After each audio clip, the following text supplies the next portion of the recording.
ራሷን ስታ ወደቀች። አቶ ደረጀ በጸጸት ተንገበገበ። ማርታ እና ሰላም አፍጠው ቀሩ፣ ደነገጡ። እርስ በርስ ከባድ ጥል ተጣሉ። ማርታ ምን አይነቲቱ ክፉና የተረገምሽ እናት ነሽ! ከባሌ ማርገዝሽ ቀርቶ እንዴት ነው ዳጣን የመሰለች ልጅ ጎዳና ላይ እንድታወጪ ያስገደደሽ? ለምንስ እንደዚህ አደረግሽ? እስኪ ንገሪኝ፣ ከባሌስ ጋር ምን አይነት ግንኙነትና የእውነት እኔ ምንም ነገር ሳላስደስተው ቀርቼ ነው ወይ እንደዚህ አይነት ነገር ገው ብላ በከባዱ ተፋለመቻት። እባክሽ እትዬ አሁን የምፈልገው እኔ ልጄ ሰላም እንድትሆንልኝ ነው ብላ አለች። ትሰሚኛለሽ ዳጣ የኔ ልጅ እንጂ ያንቺ ልጅ አይደለችም። አንቺና ደረጀማ ሁሉንም ነገር አበላሽታችሁታል ብላ አለች። ምን ማለት ነው ደግሞ ይሄ? በቃ አብቅቶልሻል። ከዚህ በኋላ ምንም ነገር የምተውልሽ ነገር የለም። የእውነት በጣም ታሳፍራላችሁ። አንቺም ሆንሽ የገዛ ባለቤት የደረጀ ይገርማል። እኔ ለልጆቹ ሟች ነው ነበረ ለካ እናንተ አረመኔና ጨካኝ ሰዎች ናችሁ በማለት ወይዘሮ ማርታ እንባ ደም እያለቀሰች ለዳጣ በከባዱ ማዘን ጀመረች። አቶ ደረጀ አንጠልጥሎ ሆስፒታል ይዟት ሄደም። ከፍተኛ የደም መፍሰስ እንዳጋጠማት ዶክተሮቹ ተናገሩ። ምን እያልክ ነው? እሷ እኮ ከዚህ በፊት እንደዚህ አይነት ነገር የለባትም። እባክህ ዶክተር የሆነ ነገር በል ብሎ ሲለው እኔ ምንም የማደርገው ነገር የለኝም እና ስትወድቅ ጭንቅላቷን ፍርክስክስ አድርጎ ነው የጣለው። ጭንቅላቷ ውስጥ ከባድ ደም አለ እና አሁን ያላችሁ 24 ሰዓት ብቻና ብቻ ነው ብሎ አለ። ለምኑ ነው 24 ሰዓት ያለን ብሎ ሲል የግድ ደም ማግኘት አለብን። ምን? አዎ የግድ ደም ማግኘት አለብን፣ ካልሆነ ግን ሁሉም ነገር ግራ ያጋባል፣ ከባድ ነገር ይፈጠራል ብሎ ዶክተር ተናገረ። ይህማ ሊሆን አይችልም እያለች ወይዘሮ ማርታ እንዲሁም ሰላም ደንግጠው እያለቀሱ እምባ ደም እያለቀሱ ይህማ አይሆንም፣ ዳጣ እኮ በጣም የዋህና ምስኪን ናት፣ ምንም የምታውቀው ነገር የለም። እንዴት ነው በሁለት አረመኔና ጨካኝ ሰዎች እሷ እንደዚህ ልትሰቃይ የምትችለው ብላ አለች ማርታ። እኔማ የትኛውንም ዋጋ ከፍዬ አድናታለሁኝ። አሁን ደም ምን አይነት ነው ደማ ብላ ዶክተሩን ጠየቀችው።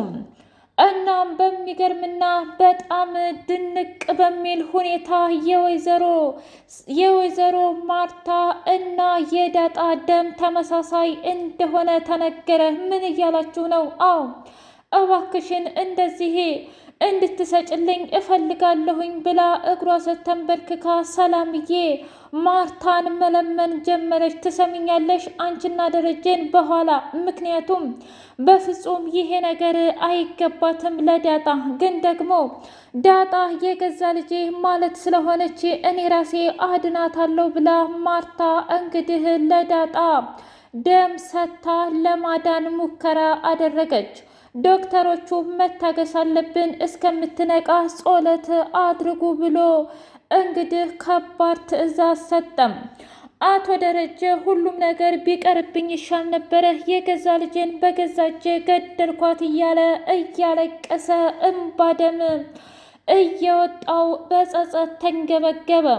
እባክህ ተረጋጋ እያለች ኤቢ ለማጽናናት ብትሞክርም እንኳ እዚህ ሁሉ ጣጣ ውስጥ አለሽበት አይደለም ኤቢ? እስኪ ንገሪኝ፣ ምን ብበድልሽ ነው ዳጣ እህቴ ናት ብለሽ ብትይኝ ምን ምልሽ ይመስልሻል? ባሌ ነው አንድ ጊዜ ማቅጦብኛል፣ ግን ደግሞ አንቺም ሆንሽ ውሃ ምንም ነገር ያደረጋችሁት ነገር የለም። ዳጣም ደግሞ የእሷ ጥፋት አይደለም። እሷ እኮ ልወለድ ወደዚህ ምድር ልምጣ ብላ አይደለም፣ ይህ የፈጣሪ ታምር ነው ብላ እስከ ማለት ደረሰች። እማዬ የእውነት ምንም አልመሰለሽም? ማለቴ ዳጣ ላይ አልተናደርሽባትም ወይ ብላ በመጠየቅ ላይ በጣም ተገረመች። ምን እያልሽ ነው? ዳጣ ልክ እንደናንተ እንደ ውሃ ልጅ ማለት ነች እና ምንም ነገር ያጠፋችው ነገር የለም። ግን የገዛ ባሌ ደረጀ ግን እላዬ ላይ ማቅጦብኛል። እላዬ ላይ የማይደረግ መጥፎን ድርጊቶችን የማይሽር ጠባሳ ጥሎብኛል ብላ አለች። እማዬ እሱ እኮ እውነት ለመናገር አስቦበት ሆን ብሎ አይደለም ብላ አለች። ትሰምኛለሽ ኤቢ በቃሽ። እውነት ለመናገር እስከ ዛሬ በጣም የምኮራብሽ ልጅ የነበርሽ፣ አሁን ግን እውነቱን ስለደበቅሽኝ ተናድጀብሻለሁኝ በማለት መለሰችላት። እማዬ እኔ እኮ ላንቺ አስቤ ነው፣ በአንድ በኩል አባቴ፣ በሌላ በኩል አንቺ። ምን ብዬ ነው የምናገረው? እስኪ ንገሪኝ ይሄንን ብቻ አለች። ምንም ይሁን ምን እውነቱን መናገር ነበረብሽ። ይሄ የማይረባ ሰውዬ እንዴት ነው ትዳሩ ላይ የሚማግጠው ብላ ከባድ ነገር አደረገች። ሰላም ሰላም! ውድና የተከበራችሁ የህያ ቤቴ ቤተሰቦች እንዴት ናችሁልኝ? ሁሉ ሰላም፣ ሁሉ መልካም። ምን እግዚአብሔር የተመሰገነ ይሁን። ሰላም ነኝ፣ ደህና ነኝ። ለዚህ ቻናል አዲስ የሆናችሁ ሰብስክራይብ እያደረጋችሁ ቤተሰብ የሆኑ ነባር ቤተሰቦቼ ስለምትከታተሉኝ እጅጉን አድርጌ አመሰግናለሁ። እጅግ አስተማሪውና አጓጌው ዳጣ ድራማ እንደቀጠለ ይገኛል። እንግዲህ አቶ ደረጀ ለዳጣ ቀስ በይ፣ ተረጋጊ፣ የምነግርሽ ነገር አለኝ በማለት ጥያቄውን አቀረበ። አባዬ በል እየጠበቅኩ ነው፣ ምክንያቱም ሰሞኑን ኤቢና ናታን ሰርፕራይዝ አለሽ እያሉኝ ነበረ። እባክህን አባዬ ሰርፕራይዙ ምን እንደሆነ ማወቅ እፈልጋለሁኝ ብላ አለችው። ተረጋጊ ዳጣ መሆነሽ ነው? እውነት ለመናገር እስከ ዛሬ ላደረግኩሽ ነገር ይቅርታ አድርጊልኝ በማለት ጀመረ። አባዬ እባክህ ወደ ገደለው ግባ። ምንድን ነው እስኪ ንገረኝ፣ እናቴ ሞታለች ወይስ በህይወት አለች ብላ ስትቀርብ፣ እናትሽ በህይወት አለች፣ ለዛውም ደግሞ ቅርብ ቦታ ነው ያለችው። ግን እስከ ዛሬ የማልነግርሽ በጣም ብዙ ነገሮች ነበሩ። ካሁን በኋላ ማርቲ ራሱ ጥላኝ ብትሄድ ምንም አይመስለኝም። ምን ማለት ነው? አትወዳትም ማለት ነው?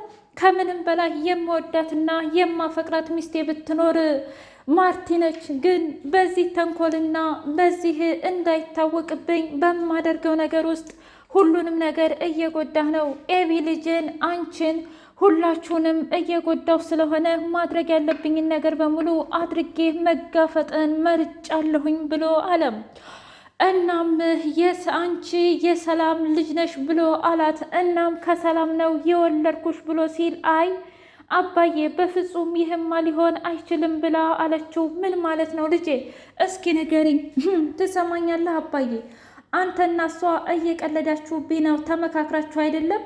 እንዴት ነው ታዲያ ሰላም ስንት ወር ሙሉ አብረን ተቀምጠን ያልነገረችኝ? እናቴን ታውቂያለሽ ወይ ብዬ በተደጋጋሚ ጠይቂያት ነበር። እሷ ግን አንድም አይነት መልስ አልመለሰችልኝም። እስኪ ንገረኝ ታዲያ የሚወድ እናት እንደዚህ ነው እንዴ የሚያደርገው?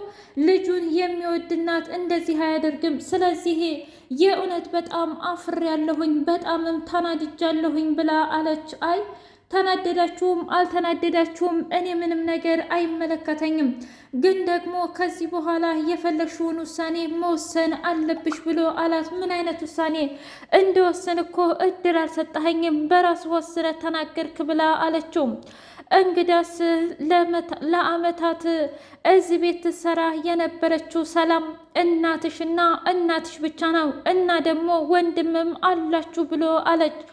አባቷን ተነስታ አፉን ይዛ አባዬ እባክህት እያለች ኤቢም አለች። ሁሉም ሰው ይጠሉኛል እና ውሸትህን ተው፣ በቃ እናቴን የማታውቃት ከሆነ ወይም ደግሞ የእውነት ሙታ ከሆነ እውነቱን ንገረኝ ብላ አለችው። አይ እውነት ለመናገር ምንም አልሆነችም። እናም ደግሞ እናትሽም እሷ ናት አልኩሽ ብላ ብሎ ሲያረዳት እራሷን ስታ ውድቅ አለች። በጣም ይገርማል። በቃ የኔ ህይወት እንደዚህ ኮነ ማለት ነው። ጭራሽ ሰላም አልሜም አስቤም የማላውቀውም እንዴት እሷ እናቴ ልትሆን ትችላለች በማለት እጅጉን ተደነገገች፣ እጅጉን ደነገጠች። በሌላ በኩል አቶ ደረጀ ማርቲን እባክሽ ይቅርታ አድርጊልኝ፣ ሆን ብዬ አይደለም በስህተት ነው ይሄ ነገር የተፈጠረው ብሎ አላት። ትሰማኛለህ? በቃ እኔ ከዚህ በኋላ እንዳንተ አይነት ባል እንዲኖረኝ አልፈልግም። በጣም አረመኔና ጨካኝ ነህ። ይህንን ጉድ እባክህ ልጆችህ እንዳይሰሙ ብላ አለች። ታውቂያለሽ፣ እውነት ለመናገር ውሃዬ ናት በጣም ደስ ይላታል። ሲጀመር አላና ውላን እንኳ አታውቅም።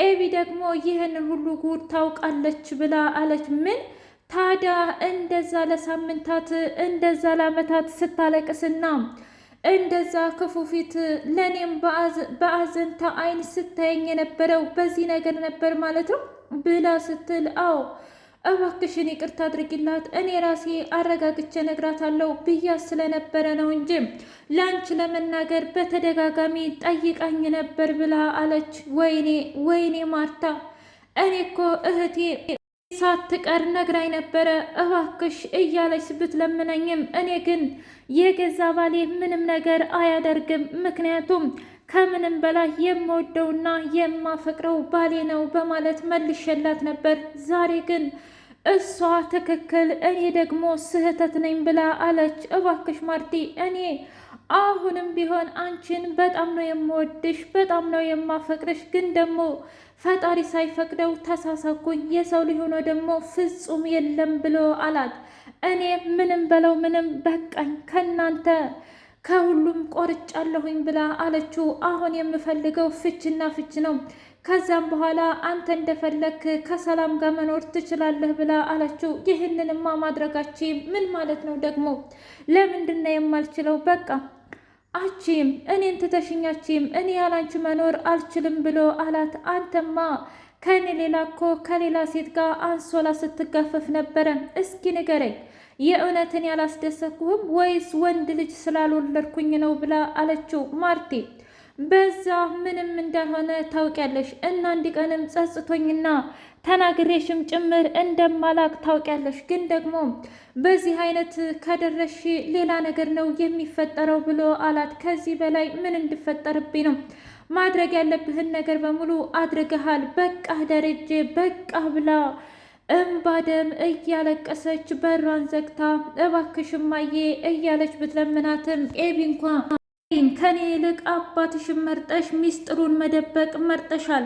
እናም እኔ ያሳደግኳት ኤቢ ግን እውነትን የምትጋፈጥ ነበረች ብላ አለች። እማዬ እኔ ምን ላድርግ ታዲያ? አባዬ ተረጋጊ፣ እኔ ነግራታለሁ፣ ከራሴ አንደበት መውጣት አለበት ብሎ ስላለኝ ነው እንጂ በሌላ እኮ አይደለም። እና ለምንድን ነው የማትረጂኝ ብላ አለች። በፍጹም መቼም ቢሆን አንቺን ልረዳሽ አልችልም ኤቢ፣ በቃኝ አሁን ውጭልኝ ብላ አለቻት። ኤቢ ተክዛ በሚያስጠላ ሁኔታ ቁጭ ስትል በቃ አበቃ ማለት ነው ብሎ አላደረጀ።